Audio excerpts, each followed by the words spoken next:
दोस्तों, पश्चिमी राजस्थान के बाड़मेर जिले के पचपदरा में जब से रिफाइनरी बननी शुरू हुई है तो यहां पर रहने वाले कई लोगों के जो बदमाश प्रवृत्ति के लोग हैं उनके लगातार हौसले बुलंद होते जा रहे हैं।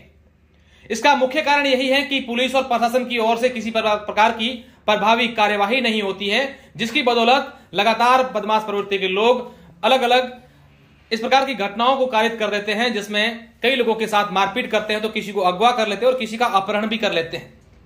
अभी जो मैं आप लोगों को घटना दिखाने जा रहा हूं, यह घटना पहली नहीं है, बल्कि इससे पहले भी कई प्रकार की घटना पचपदरा और बालोतरा के आसपास क्षेत्र में हो चुकी है। और मुख्यतः यहां पर जिस प्रकार की घटनाएं जो होती है वो जमीनी विवाद और भूखंड विवाद को लेकर होती है। बीते दिनों बाड़मेर के पचपदरा में एक जमीन विवाद को लेकर एक बड़ा विवाद भी हुआ था और एक व्यक्ति के साथ गंभीर रूप से मारपीट की गई थी, उसके हाथ पैर तोड़ दिए गए थे। और ऐसी ही घटना कल बाड़मेर के बालोतरा में हुई है, जहां पर एक युवक जो अभी आपकी मोबाइल की स्क्रीन पर आपको शख्स नजर आ रहा है, इसका दिन दहाड़े सुबह 9 बजे किडनैप किया जाता है। फिर इसको गाड़ी में डाल करके साथ मारपीट की जाती है। फिर दबाव से फर्जी साइन करवाए जाते हैं, अंगूठे करवाए जाते हैं और एक भूखंड की रजिस्ट्री को लेकर इस पर दबाव बनाया जाता है।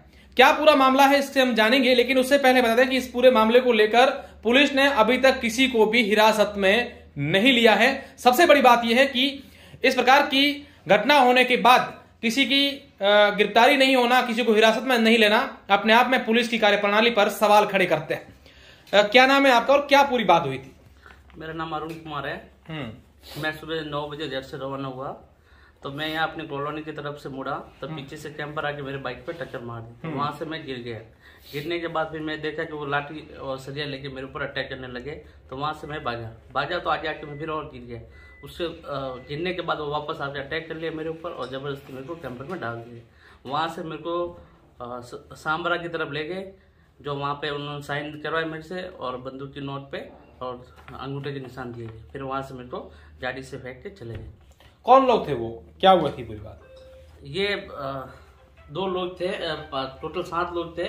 2 लोग को मैं पहचानता हूँ, जो एक धर्माराम पुत्र खड़ताराम जी करके, एक रंजीत करके, बाबूलाल जी करके, जो 2 महीने पहले अपने घर की तरफ आए थे। तब उन्होंने पाबंद किया था मजिस्ट्रेट के द्वारा 6 महीने के लिए। उसके उपरांत भी उन्होंने ये घटना को अंजाम दिया। अच्छा, बात आप इनके क्या लगते हैं? मेरे बच्चा है। आप इनके पिताजी हैं। क्या बात है असल में, बात क्या है? कोई जमीन विवाद था, क्या पूरी हुई, क्यों ऐसा? कोई विवाद नहीं है। जो विवाद चल रहा है उसका नाम राजूराम मूलाराम जाट है। उसमें मैं काफी पेमेंट मांग रहा हूँ और उसका मेरा लेन देन है। और जो ये लोग आए हैं, ये कोई इससे मेरे कोई व्यवहार रुपये का ही हुआ नहीं है। और ये सिर्फ तानाशाही के मतलब कम से कम 50 बार तो मारने की धमकी दी। घर पे आए, 2 मुकदमे दर्द है, एक पचपदरा में एक बालोतरा में, और आए दिन धमकी देते मारने की। और कल मेरे बच्चे का अपहरण। तो क्या उनकी ओर से ऐसी बातें भी सामने है कि आप उनका और आपका एक भूखंड साथ में था, वो विचार नहीं कर रहे हैं? कोई भूखंड साथ में उसका मेरे लेन देन 1 रुपये का नहीं है। लेन देन मूलाराम, वो राजूराम मूलाराम है, वो आ रहा नहीं है। और उसमें मेरे करीब 40-50 लाख रुपए बाकी है। और वो उसको आगे करके इसको भेजते हैं आवारा लोगों को। तो आपने मामला दर्ज करवा दिया? मामला दर्ज पचपदरा थाना में करवा दिया है और अभी तक कोई अरेस्ट नहीं। तो आप क्या, आपको डर लगता है कि इस प्रकार के लोग हैं, कभी और हमला हमारे ऊपर? बिल्कुल सही, मतलब पग पग पे हम तो देख के चलते हैं। कोई टाइम ये गाड़ी लेके, गाड़ी के पीछे और आगे ये एंगल लगा के खड़े हैं कि मैं मारूंगा इसको।